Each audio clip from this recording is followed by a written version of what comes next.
Hello friends, a little bit of a different video here for you guys this week.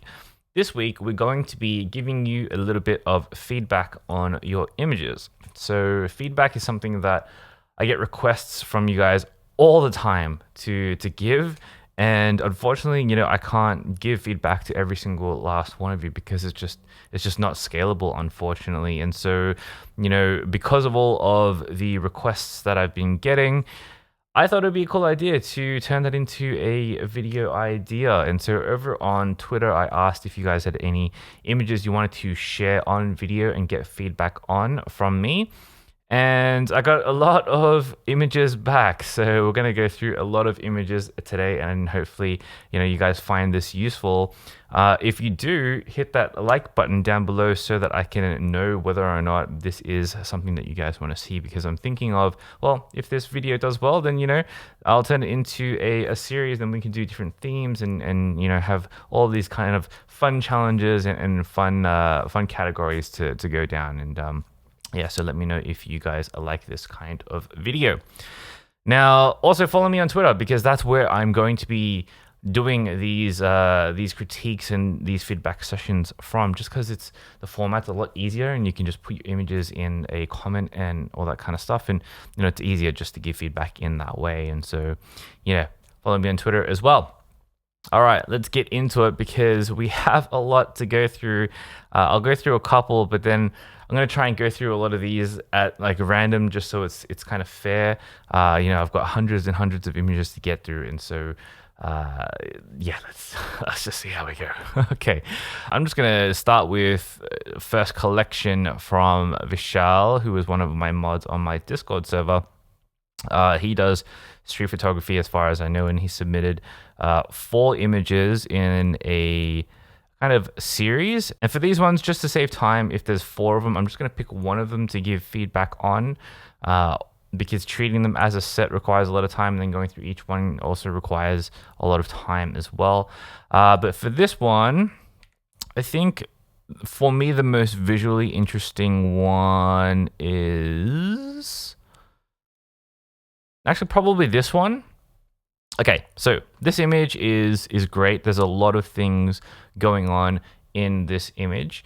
I think a couple of things that I really enjoy is that there's a detail here of, the train passing while this shot is happening. We've got some nice backlit kind of bridge action going on here. We've got a lot of color, quite a analogous color palette going on here. There's only reds and oranges and that kind of hue of color. I think it's quite nice. I think compositionally, it's quite symmetrical. There is a gap up here in the buildings, and it is dead center in the middle, along with the lines of the bridge being dead center in the middle as well. So it is quite a balanced image. There's almost like a kind of cross going on here.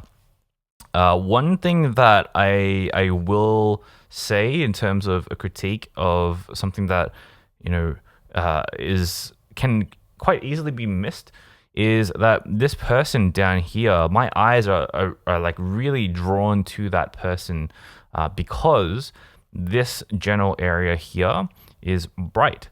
And in general, our eyes as viewers of photos are drawn to the brighter portions of an image first, and then your eyes kind of dart around to different places from there. So for me personally, I get drawn straight to this person down here, and when my eye is drawn to this person, it's great that that person is there, but the first thing that comes to mind for me is that they're not in the center. And by center, I mean either the center of the frame completely, the center of the composition, so which would be around here, but it could also be center between this car here, like the edge of this car here, and the edge of this car here. So it could actually have just been, 1 or 2 steps behind. And this is a timing thing. This image looks very shot off the cuff, and I think, it's very hard to predict when people are going to cross the road, especially up there. It doesn't look to be like a proper crossing, or it looks like someone jaywalking or something like that. I'm not sure. But in terms of timing and lookout, I wish that person was a little bit more balanced. But In terms of everything else in this image, I think it's quite nice. It's he's obviously got an eye for symmetry here and balance, and that's what I really love about this image. I also love the simple color palette. Honestly, like, you know, don't be too crazy when it comes to colors, because it is quite difficult to make lots of different colors work together. In this instance, he's just got a very fairly, you know, broad analogous color palette on there, and it's quite simple, and it really, you know, unifies the image and simplifies what you're looking at with this image. Overall, great image. All right, this image is by my friend Hannah. Hannah is a YouTuber who lives in Osaka, and she's captured a cherry blossom here with a little kid walking on this little side rail here, with a lovely, gorgeous blue sky. And I really love the style of this kind of image. I think it's very simple, but simple in a good way, not simple in like a basic way, right? I think it's really interesting because there's a very strong Japanese photographic style that goes around, you know, very washed out colors, very simple minimalistic palettes, really strong drawn out kind of subject matter. And I think in some ways this is very similar to that, minus the whole washed out color palette kind of thing. But it's this simplicity that even I try and go for my own images, and trying to reduce down the amount of things that catch your attention a little bit.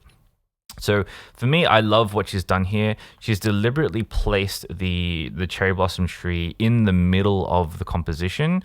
She could have very well placed this like up here, or like down there, or, you know, anywhere else, but you know, it is right smack bang in the middle of the composition, and this gives a lot of negative space to the top, and it gives a lot of like equal balance to both the bottom section and the top section. Now, while I love this, she's also decided to include a human element for not only scale but for subject as well, and I absolutely love that idea. I think that's fantastic. While, you know, initially you might look at this image and be like, oh, it's a big cherry tree, right?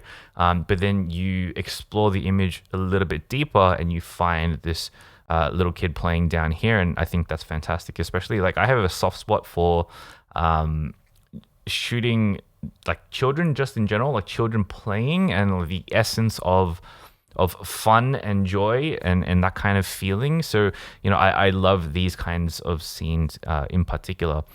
I think something that can be improved in terms of this image, I think, is the timing.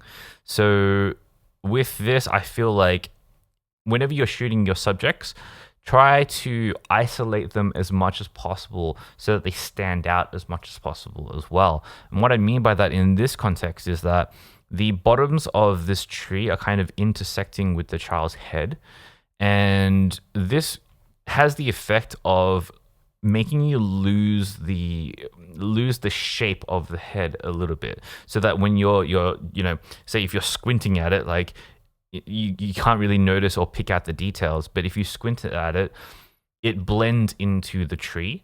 And so if she had shot this half a second later, and, you know, the kid was, instead of being here, was here a little bit further down, or like maybe in the arc of this these two branches here, then the child would have stood out even more.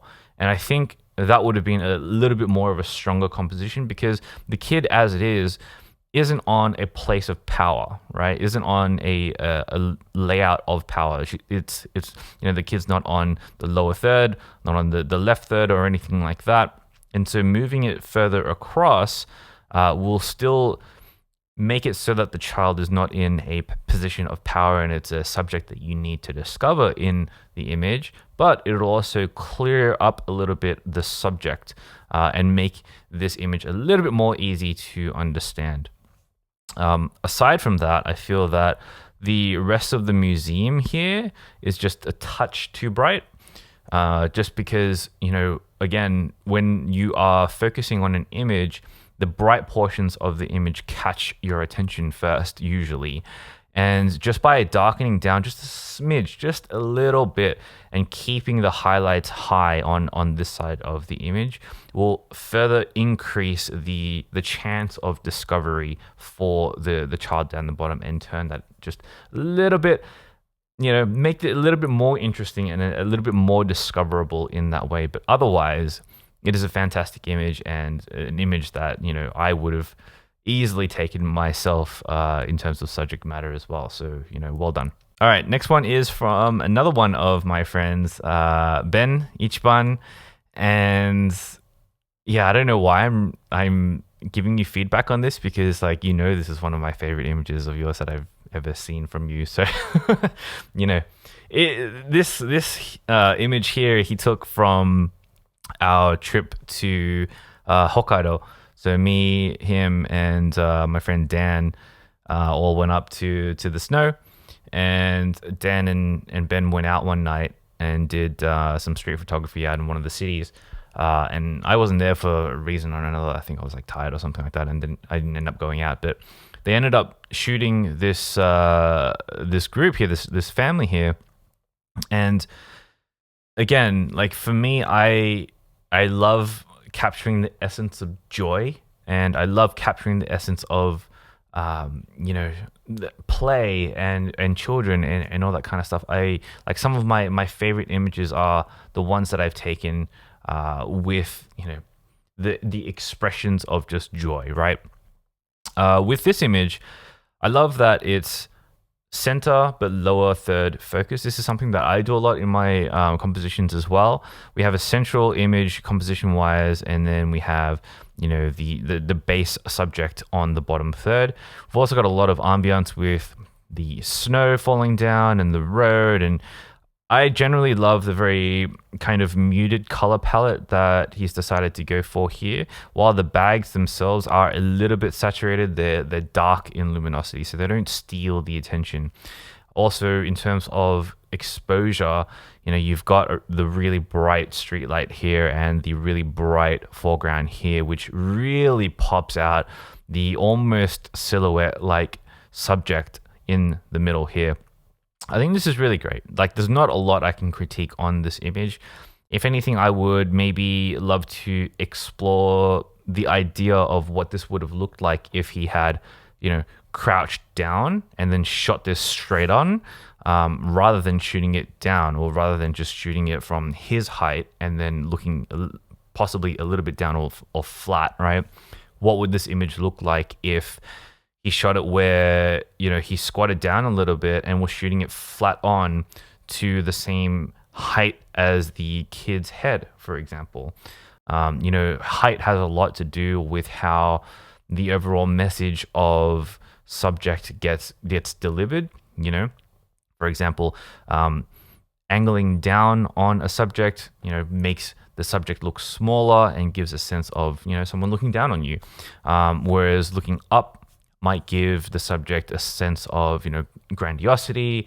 It usually makes the subject bigger just in general, and it has a different feeling to it. And so what would it look like if this image was shot down where, of the kid's perspective, on the kid's level? I think that would be interesting to explore. Obviously, we can't do that and replicate that with a street shot, but something to think about when you guys are out there shooting street photography as well, especially when it comes to shooting people. And this is borrowed from portraiture and stuff like that as well. Get on the level of the eyes, because anywhere else above and below has a very deliberate message that it's trying to say, and if you don't want to say that message, then shoot it flat on the eye level. But otherwise, yeah, this is already one of my favorite images from you, so it's great. Okay, moving on. So what I'm gonna do is just grab onto this and just spin it and just see where I land, because there's just so many hundreds of images that I honestly can't pick. All right, we'll just go somewhere in the middle here. I want to pick something that really draws my eye first and foremost, and I think something like this would be cool. So Chris Gatos, I hope I'm pronouncing that right. So this is the first one of 4, second one of 4, third one of 4, fourth one of four. I would say immediately, I mean, I said I wasn't going to critique like a general set of images, but I would say immediately that something to really watch out for is images that have just a strong sense of subject. That's what you're trying to aim for every single time that you are shooting something.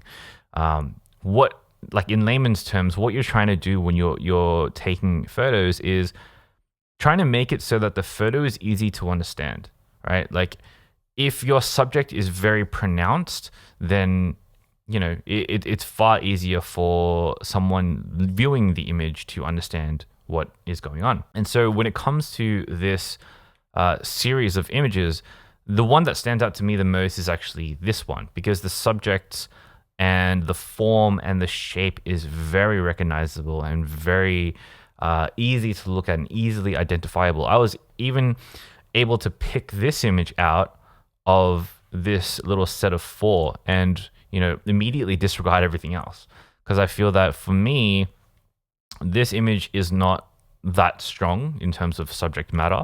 This image is also not strong in terms of subject matter. Like I'm not too sure what I'm looking at here. Like maybe it's this, but then like picking interesting subjects is really important as well. And without context of knowing what I'm looking at, like if this is an architectural like series of images, then obviously it's going to be a lot different in context to, the street photography theme that we're trying to go for here. And then we have this image, which I already mentioned, that was extremely, something that was very easy to understand. And then this is like almost there. I can see a lot of symmetry and all that kind of stuff. But to focus on this image, I think what drew me to this image straight away is the heavy use of contrast. So brights, darks, brights, darks, brights, darks, like it's just black, white, black, white, black, white, alternating the entire way through. Something that I really enjoy about this image is the balance and the symmetry you have with this couple in this square. I think that's really great timing, fantastic timing, and something I'm not sure if you intentionally aimed for, but that would be something that I would intentionally aim for 100%. And I think you've nailed it with this couple. What I don't like is this couple here. I think this couple ruins this image for me completely, and what could be an actually like quite amazing image for me is ruined by this, and to be honest, a little bit of the trees up here as well. I think if you had the opportunity to reshoot this next time, being a little bit more patient with who you decide to include in your compositions will yield you a lot more cleaner images, right? So if you say, for example, we're camping out this bridge for a little while, if you stayed here for like 10, 20, 30 minutes or what have you, waiting for the right opportunity where you would have a person or a couple walking through here exactly in the middle, and then no one else in the other one, I think it would be a much stronger image. It would be a completely different image. And I think you've nailed it with the black and white look here, I think. But in terms of the subject, I feel like this couple over here it ruins it for me. But otherwise, I think you've done a really, really good job, and I like where the vision is going with this image. All right, next one, we're gonna go somewhere around here. Let's see. Got some memes going on, man. Okay, something easy to spot. Let's do this. This is from Jolie Wong. I hope I'm pronouncing that right. And she's a Hong Kong photographer. And this looks to be shot on film. And this is a shot from Hong Kong. And man, like looking at this image, I immediately feel Hong Kong. Like I've been to Hong Kong so many times, and I love the aesthetic of Hong Kong as a photographer and just the overall like culture and feel of it. And I feel that this is an image that is really representative of that feel for me. Like when I view it, I get taken back to the feeling of Hong Kong, which I think is really important in an image. For an image to be able to do that to you, to the viewer, I think is really powerful. Couple of things that I like about this image. So there are a lot of contrasts going on here. We have a very strong highlight coming from the corridor here, and then we have a lot of darks in the what looks to be like a newsstand. And I like the contrast of exposure here. I think it's quite nice. I think for me, it has the vibe because of the decorations, not decorations really, just the way the things are laid out to me feels very much like Hong Kong. And a couple of things I like personally about this image, the color palette. The color palette is, there's a lot of almost somewhat analogous color schemes going on here. So you've got a lot of greens, a lot of dark greens into a lot of yellows and a lot of reds and that kind of vibe. There's, you're not seeing any like really strong purples here, for example. You're not seeing any, strong pinks or anything like that. It's very much in that same kind of range, and I think that's quite nice and quite clever. What I'm not too hot on is the subject. I think this woman here, who looks to be the owner of this little shop here, I think she blends in just a little bit too much.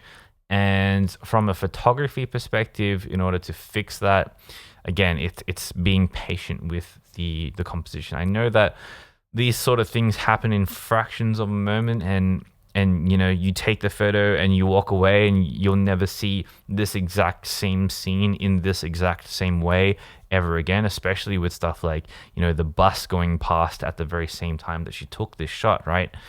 This will never exist again. But when you're something, I guess it's something to point out when you're looking for compositions, it would be so much stronger, hypothetically speaking, if, well, in my opinion anyway, if this shopkeeper was just a little bit more in the sun, and she had more highlights on her, much like the stools have the highlights on them.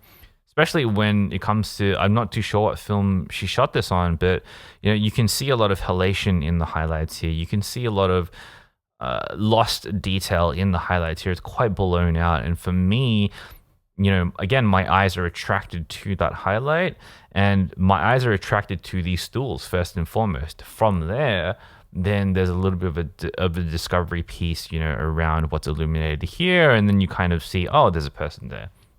I think in order for an image to be immediately strong, the subject just needs to pop out just a little bit more. You could do some dodging and burning trickery to help accentuate the person here a little bit more. So for example, if you were to make this kind of area here and this right side area here just a little bit darker, or maybe just put some burn on the background, and then make sure not to get her as well, and kind of make everything else in the background a little bit darker, then you would have that layer of dark, bright, dark, bright, and she would be the bright portion, and she would then stand out because you would have, dark, bright, dark in that kind of way.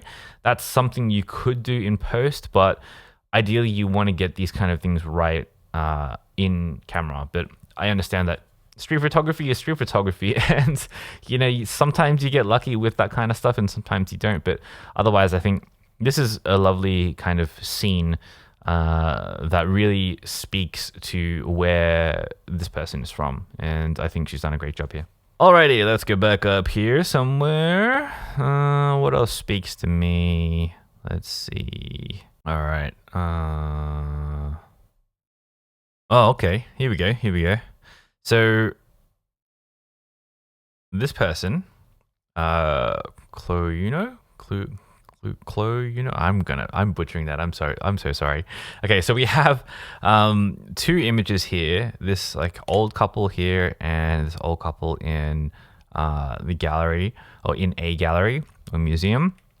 I'm going to focus on this one because it's far more interesting, and for me, this is an image in the style that I would take it in. So I want to talk a little bit about that. This, I feel like when you're comparing these two as a set together, I feel don't really work that well in terms of overall lighting, mood, and just general composition, I feel that this is a lot simpler and easier to do than this one. So I feel that, yeah, we'll focus on this image. I think a couple of things that really stand out to me is, she's using so many different visual patterns here. And if you guys haven't seen my series on visual patterns or know what they are, then check the link in the description down below for a playlist of all of the visual patterns that I cover. But basically what she's doing here is, she's using frames within frames within frames within frames. And I think that's wonderful, especially when you get these long corridors and long hallways and those kind of things in museums and in art galleries and stuff like that. So in this instance, what I see here is there is a general door frame here, framing these two people, this couple, presumably, which is framing another door, which is then framing a kid in the middle walking by. And I think that's wonderful. I think in terms of like symmetry in the wild, on the street, in real life, like it doesn't get much better than this, to be honest. In terms of, yeah, so there's what, 1, 2, 3, yeah, 3 frames going on here. I think that's fantastic. For me, I really also enjoy the color palette. A lot of browns, a lot of oranges, a lot of darker luminosity kind of colors. I think that really complements what is going on here and the feel of the image. Because this is an elderly couple, having browns and warmer tones in general kind of speak to that feeling of age and nostalgia and wisdom and that kind of vibe a little bit more than if she was to make this colder, for example. So I love what they're doing there. I would say to watch out for the skin tones. I'm not too sure what color skin tones these were in the real world, but because it is so warm just in general, the skin tones of the face here and the skin tones of the face here, to my eye, look a little bit too orange. It's commonly known to be called like Oompa Loompa color, right? Like I'm not 100% sure what they actually look like in the real world, but something for you guys out there when you're working with warmer color palettes is to make sure that the skin color is representative and is true to life. I see a lot of newer photographers make this mistake, try and amp up colors in like a sunset or a sunrise, for example, and accidentally also up the oranges in the skin tones, and it just makes people look like they had a bad tan or something like that. So watch out for that. For this, again, street photography is street photography, and moments happen in fractions of a second and they're never to be repeated again. And so with this kid in the middle, it would have been, it would have taken a photo from, great to excellent if this little kid was in the middle covering this pole, for starters, with the same gait. So something to really watch out for when it comes to shooting people walking, especially, is the gait of their walk, right? And what I mean by that is, where are their legs positioned in the image? So when you're clicking the shutter, your shutter speed typically should be fast enough to freeze the action. But when you're freezing the action, what form do the legs take? Is it a form that illustrates that the person is walking, or is it a form that illustrates that they're running, or is it a form that illustrates that there's no movement at all, right? Because, for example, the gait of this child here really speaks to him moving quite fast. And, you can tell by the distance of the gait relative to how long the legs are, the speed to which he's walking. And I think, you could have easily taken the photo where the 2 feet were lined up next to each other, and it would just look like one single foot and there's no separation in that. And that has a different vibe and a different look altogether. So keeping in mind that the gait is really important when it comes to shooting people in this way. The gait here is perfect, is spot on. And so if the child, or if the kid was like, half a step further back, covering the pole, being in the middle of this frame, and then in the middle of this frame, and in the middle of this frame, etc., then the gait would also change as well. It's very likely that the person here, half a step back, wouldn't have the same wide gait. In fact, they probably would have like half the size. And so it's kind of a balance, right? In this kind of instance, Henri Cartier-Bresson talks about the decisive moment in street photography. What is the moment that accentuates the most amount of value, emotion, subject, understanding in a series or a moment in time, a single snapshot in time, right? And so for us in the digital age, we're very fortunate to have very fast shutter bursts, or very fast, burst rates. And so being able to just hold down the shutter in this instance and capturing all of the gait movements throughout the entire moment allows us to then draw the best and cherry pick the best frame out of that little moment and that little series. And so, something to think about when you guys are out there in street photography as well. Bursting really fast isn't always the best idea, but for scenarios where that you're trying to capture the gait of someone's walk, for example, then having a really fast burst rate is a very, very good idea. Otherwise, fantastic image. Like a textbook example of frames, a textbook example of analogous color. And yeah, it's generally a fantastic image. And yeah, I really enjoy it. All right, let's go up near the top. Let's see. Oh yeah, okay. So I wanted to go through Arianth's images as well. She is another mod of my Discord server. So she's submitted this one, and this one, and this one, and this one. So a lot of Japanese style images here, because I know that she was living there for a little while. And again, in this series of images, I will just I'll just give feedback on one. Maybe not this one, because it's a very common area on Maeda Yokocho. This one though, I think is interesting. I am I'm a sucker for winter photos for some reason. I just love. There's something about snow. Maybe it's because I'm like an Australian and snow is very. There's a lot of novelty for me when it comes to snow. I'm not sure what it is, but for me, this is such an absolutely amazing and atmospheric type of image. I think I would love if this person here was a little bit more, I guess, in a position where they stood out just a little bit more. If this person was here, for example, like if she had shuffled maybe 10 meters to the left, then perhaps she could have got this amazing leading line that she's got going on down here. All of this amazing highlight that is in the right side of the image as well. And then lined up with the person if they were there. I think that would have been a far stronger image than the composition that she's gone for now.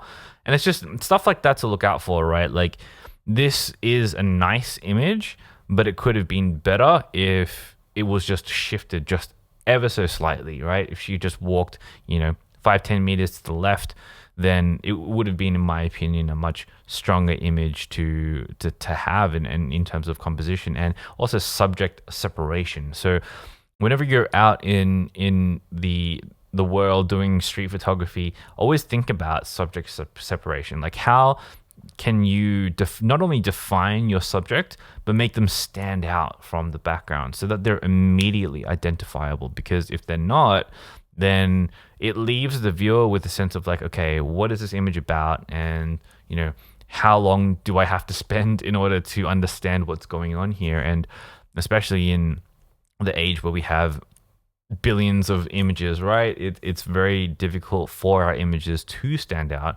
And so you want to give them the best chances as possible to be able to tell a strong story immediately and as fast as you can. So that's just something for you to work on a little bit, later on when you go out and shoot next time in the snow and in this kind of leading line pattern. I think this image could have also been strong if this person wasn't the subject, there wasn't anyone here, and then maybe like this guy here walking, maybe there wasn't a car there or something like that, but maybe he was like walking by himself, for example, and just really like kind of stands out from everything else. But otherwise, in this image, I love the vibe. There is not a lot of saturation going on here, which is so characteristic of a cold winter's day, right? So the color palette is on point, the highlights are on point, the shadows are on point, the exposure is generally quite good.